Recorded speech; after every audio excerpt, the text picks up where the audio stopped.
everybody, it's Liz Boccolini, and today we are going to take a look at the Bloody Inn. This is for 1 to 4 players. It is from Pearl Games, and the object of this game is to make the most money at the end. So you're going to be doing that by running an inn in 1800s France. Travelers are coming through the inn. You're going to decide if you want to just leave them be and spend the night in peace, if you want to bribe them to become your accomplices, and if you want to kill and bury them and then take the money from their pockets once you do so. Of course, always watching out for the police who are sometimes coming through the inn and doing an investigation. So with all that said, let's get to the table and see how to play it. Here is the setup for a 4-player game of the Bloody Inn. So what you're going to do is everybody is going to start with these 2 peasants. So peasants are always hanging out at the inn, at the bistro, which is this table, because they're always hungry. And you will be able to pick them up throughout the game as accomplices. You're also going to get a player aid. It's going to tell you what you can do in each phase. It also acts as a barn that you can bury one body under, and we will go over that. You're going to get this 10 franc check, and everybody's little disc is going to start with 5 francs on the board. So you're going to welcome your travelers. So the first player who's got this first player card is going to be passed around the table each turn or each round. What you're going to do is welcome the travelers into the inn. So each player has 1 room in the inn that's their own. So let's say I'm the red player. I have this red key on top of room number 8. This is my room. If my traveler in my room survives the night, so he doesn't get bribed, doesn't get killed or buried, I get 1 franc, and he just leaves peacefully, doesn't know that anything happened. So everybody's going to get 2 actions in every round. The first thing that you can do is you can bribe a guest. So you can either take 2 peasants, if there are any available in the bistro, they'll just sit here, or you can bribe a guest in the inn. So in order to do that, you're going to have as many accomplices as is indicated on the card. So this brigadier costs 1 accomplice to bribe. So if I want to bribe him, I will pay one of my accomplices. Doesn't have to be the peasant. As you get more accomplices, you can use them to bribe others. I'll put her back in the bistro, and now I've bribed the brigadier. I can use him to bribe other guests, kill other guests, whatnot. The other thing I can do is build an annex. So I can do that from a guest that I've bribed. So let's say I bribed the distiller. Okay, so he can hold 2 bodies in his distillery, and he costs 2 accomplices to bribe. So I bribed him, and then he also costs 2 accomplices to build the annex. So I would pay another 2 accomplices, and then I'll just put him face down in front of me, and I can bury bodies under his distillery. You can see that the annexes have certain descriptions. So this one, at the end of each round, do not pay the wages for one of the accomplices in your hand. Cool, you have to pay 1 franc to everybody in your hand at the end of the round, but with this guy, you are getting a discount. If I want to kill a guest, I don't kill my accomplices. That would be too far even for me, the co-owner operator of this terrible inn. So I'm going to pick a guest to kill, and let's say I'm going to kill the monk. So I will take him and I will turn him face down. So he costs 1 to kill. So everything, every number above like the little house thing, or if they don't have any annexes just here, that's the cost that's what it costs to do every action. So bribe him 1, build the annex 1, kill, bury, all 1. Okay, so I'm going to kill him for 1 and turn him face down here. On my next turn, I want to bury him, which also costs 1. Once I bury him, I need to have a place to put his body.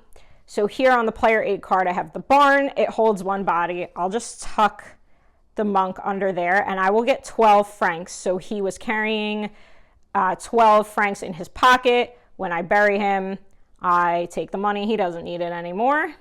And then I'll move my disc up 12 on this track. So once everybody has taken 2 actions, we are going to pay wages and see who survived. I forgot to mention the other action you can do is if you're getting close to the 40, you can't go above the 40, so you can launder money or pass in increments of 10.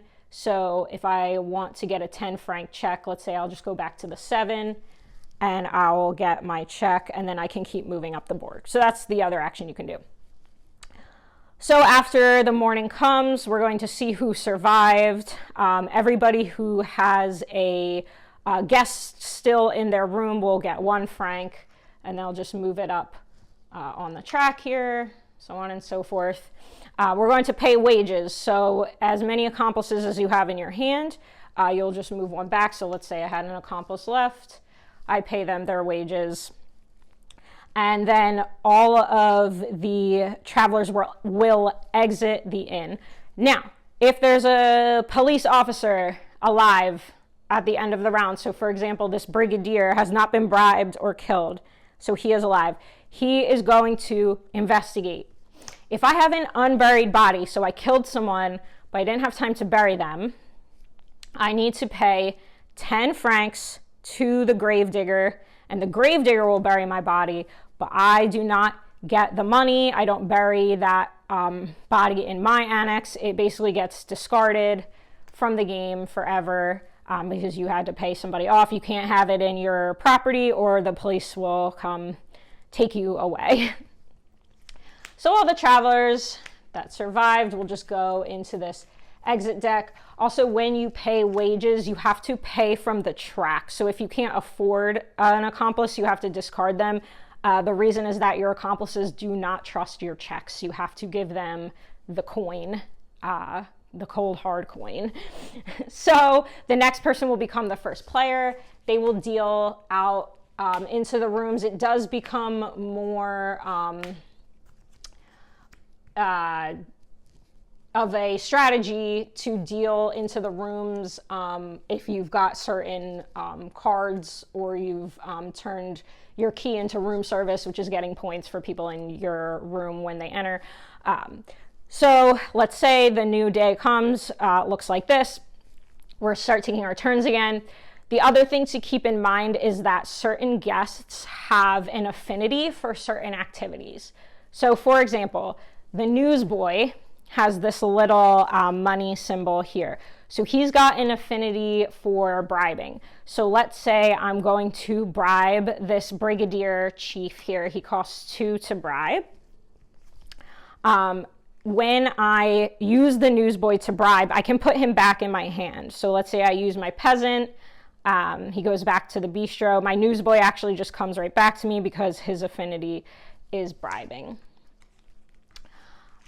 For the brigadier chief and any police, their affinity is killing a guest. So if you use him to kill a guest, you take him back in your hand. Anybody like the archbishop, the novice, the monk with the coffin, their affinity is for burying a corpse. So if you use him to bury, you'll take him back. And then finally, anybody with the like trowel looking thing, the cultivator, the mechanic who we haven't seen, he also has one. Their affinity is for building the annex. So anytime you are using him to build the annex of another guest, you take him back in your hand as well. So you're going to go through either taking more accomplices in the form of peasants on your turn or doing one of the actions that we talked about until you go through this traveler deck twice. So depending on the number of players and if you want to play a long or short game, there will be a different amount of travelers in that deck. and then you will go through when it's empty twice. The game is over, and then you're going to count how much money you have. So it will be all of the 10 franc checks you have, and then however far along this track you are, you'll add those up. Player with the most money is going to win. So that is the Bloody Inn. Let's go back and talk about final thoughts. Thoughts on this one. This is probably the weirdest theme game I own, but I do really enjoy it. So I think there's a cool balance of, do I bribe this person because I always need accomplices? Do I need more places to bury bodies, so I'm going to build their annex? Or maybe they are carrying a lot of money in their pockets, so I want to kill them to get that money. Oh, but they have a big annex too. So trying to find that balance of the actions to take, and then of course trying not to get caught by the police. So sometimes you can actually work together with the other people you're playing with to get the police out of the inn and then not have to worry about the unburied bodies.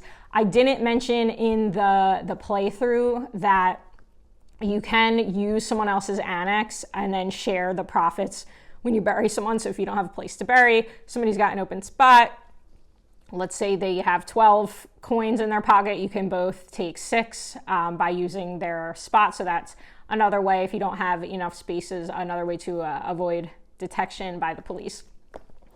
This game isn't for everybody with the theme. I've played with people who were like, the gameplay wasn't bad, but it's just too weird. It's not for me.